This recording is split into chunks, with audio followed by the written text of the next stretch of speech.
Hello guys, आज की video में अपन बात करने वाले हैं फॉर लूप के बारे में। आज अपन फॉर लूप के रेंज फंक्शन के साथ बात करेंगे कि रेंज फंक्शन का यूज करके अपन फॉर लूप कैसे चलाएंगे। सारी चीजें करने वाले हैं, जिसमें फॉर लूप का अपन सिंपली यूज इसलिए करते हैं कि सपोज आपको कोई प्रिंट लाइन लिखनी, चलो मैं बताता हूँ आपको कि सिर्फ आपको लिखना है प्रिंट वेलकम टू टेक निर्वा। अब इसको आपको 100 लाइनों में प्रिंट करना है, 100 बार प्रिंट करना है सपोज। तो आप मैनुअली तो 100 बार लाइन लिखोगे नहीं, क्योंकि इससे आपका टाइम भी बहुत ज्यादा कंज्यूम होगा और आप परेशान भी हो जाओगे। तो इसका अपन यूज करेंगे सिंपली कि अपन क्या करेंगे, फॉर लूप का यूज करेंगे और उसको क्या करेंगे अपन रन करेंगे, और जिसकी मदद से अपन 100 लाइन प्रिंट कर सकते हैं आसानी से। तो अपन चलते हैं आज फॉर लूप कैसे लिखते हैं सारी चीजें। तो मैं वीडियो की शुरुआत करता हूँ आपको। तो ये कुछ फॉर लूप का थोड़ा सा मैं इंट्रोडक्शन टाइप का मान सकते हो आपकी, एक छोटा सा वो है कोड जिसको मैं आपको बताता हूँ कैसे करते हैं। अपन प्रैक्टिकल करेंगे इसमें, ये अपना बेसिक टू एडवांस कोर्स रहने वाला है पाइथन का। इसमें अपन सारी चीजें कवर कर रहे हैं बेसिक टू एडवांस। तो प्लेलिस्ट का लिंक मैं डिस्क्रिप्शन में दे दूंगा, वहां से जाके आप देख सकते हैं इसको। और ये अपना रेंज फंक्शन है, तो मैं इसको आपको सिंपली समझा देता हूँ कि देखो फर्स्ट में आपके सामने लिखा हुआ है रेंज, रेंज 5। सिंपली इसका मतलब ये है कि जब आप स्टार्ट कर रहे हो तो हमेशा जो स्टार्टिंग होगी वो आपके जीरो से होगी। यहाँ पे थोड़ा 8 लिखा हूं मैं आगे, लेकिन यहाँ पे होगी स्टार्टिंग जीरो से। जीरो का मतलब है कि सिंपली जब आप किसी भी प्रोग्राम को लिखोगे तो आप जब फॉर लूप लगाओगे तो उसमें जो स्टार्टिंग होगी वो जीरो होगा, यानी जीरो से स्टार्ट होगी। और उसके बाद आपको लिखनी कंडीशन, जो कि ये ब्रैकेट में अपन जो भी एक सिंपल सिंगल वैल्यू देंगे वो होगी आपकी कंडीशन। वो होगी जैसे 5, तो 5 जो लूप चलेगा वो 0 1 2 3 4 तक चलेगा, यानी कि जितनी आपने कंडीशन दी है 5, तो 5 से लेस देन 1 आपका लूप चलता है हमेशा। ठीक है। तो इसी तरीके से सेकंड जो आपका है, जब आप रेंज फंक्शन में दो आर्ग्यूमेंट दोगे जैसे 1,6, तो 1 तो आपका जो होगा वो स्टार्टिंग पॉइंट होगा। ठीक है। उसके बाद 6 आपकी कंडीशन हो जाएगी। और इसमें ये जो भी इंक्रीमेंट जो आप देखोगे, इंक्रीमेंट हमेशा जब बाय डिफॉल्ट 1 का होता है, लेकिन अपन उसको चेंज कर सकते हैं। जब अपन नीचे आप देख रहे होंगे कि जब अपन 3 आर्ग्यूमेंट देंगे 1,6,2, तो यानी कि स्टार्टिंग पॉइंट आपके सामने हो जाएगा 1, 6 हो जाएगी आपके सामने कंडीशन कि 6 तक लूप चलना चाहिए, यानी कि 6 - 1। ठीक है। हमेशा लूप -1 तक चलता है। कहने का मतलब है जो भी आपने कंडीशन दी उस, जैसे सपोज मैंने कंडीशन दी 6, तो 6 - 1 बाय डिफॉल्ट इस तरीके से लूप चलता है। और उसके बाद 2 आपकी कंडीशन हो जाएगी, यानी कि 1, फिर 3, फिर 5, ऐसे आपका लूप चलने वाला है। तो चलते हैं अपन इसको प्रैक्टिकल करते हैं, पाइथन आईडीली में चलते हैं, जो कि एक पाइथन का डिफॉल्ट कोड एडिटर है। तो मैं यहाँ पे पाइथन की फाइल खोल लेता हूँ, उसके बाद आइडियली खोल लिया हूँ। यहाँ पे अपन को आउटपुट दिखता रहेगा। ठीक है। तो अपन कोड लिखते हैं सिंपली। सबसे पहले सपोज अब मैं क्या करता हूँ, यहाँ पे सिंपली लिखता हूँ फॉर, या पहले मैं आपको एक सिंपली तरीके से समझा देता हूँ कि कैसे आपको कुछ करना है। तो जब आप अपन कोड लिखते हैं फॉर आई इन रेंज, और ब्रैकेट में आपको फॉर लूप का ये जो रेंज फंक्शन है, इसके अंदर फंक्शन का मतलब यही है सिंपली कि जहां पे आपके सामने ब्रैकेट हो। ब्रैकेट का मतलब है कि वो कोई ना कोई फंक्शन है, जैसे अपने सामने अपने पिछले वीडियो में बात की थी प्रिंट फंक्शन होता है। इसी तरीके से ये रेंज फंक्शन है जो कि फॉर लूप में बाय डिफॉल्ट होता है, ये इनबिल्ट है। ठीक है। पाइथन में इनबिल्ट फंक्शन है। ठीक है।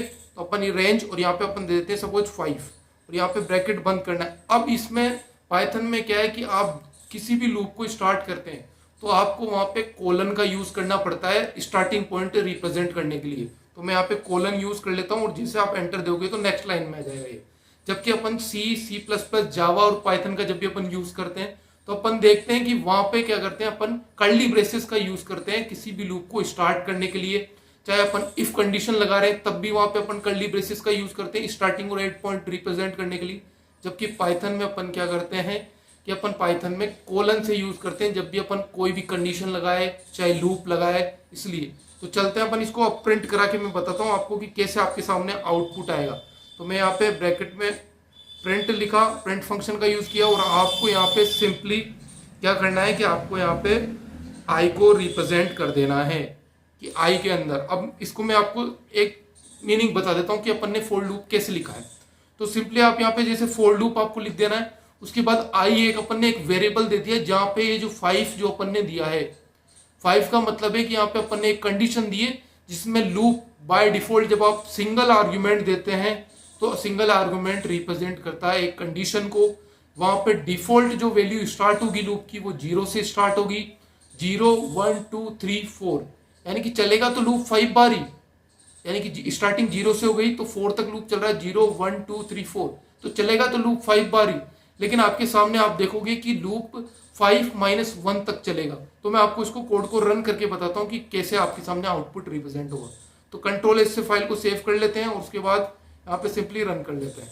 तो आप देखोगे यहाँ पे आपके सामने लेफ्ट हैंड साइड में आउटपुट दिख रहा होगा 0 1 2 3 4, क्योंकि मैंने आपको बताया कि लूप हमेशा 0 से स्टार्ट होगा, यानी कि जो स्टार्टिंग पॉइंट है वो 0 है। उसके बाद कंडीशन आपके सामने आती है, वो होती है कंडीशन आपके सामने जो यहाँ पे अपन ने 5 दे रही है। जब आपके सामने सिंगल आर्ग्यूमेंट है तब आपके सामने 5 है, यानी कि जब आपके सामने कंडीशन होगी 5।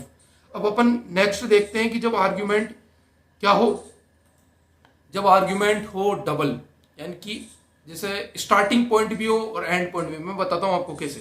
तो मैं इसी के अंदर आपको बता देता हूं। सिंपली यहाँ पे आप ले लेंगे 1,6। अब इसका सिंपली मैं मतलब समझा देता हूं आपको कि इस कोड में हो क्या रहा है एज इट इज।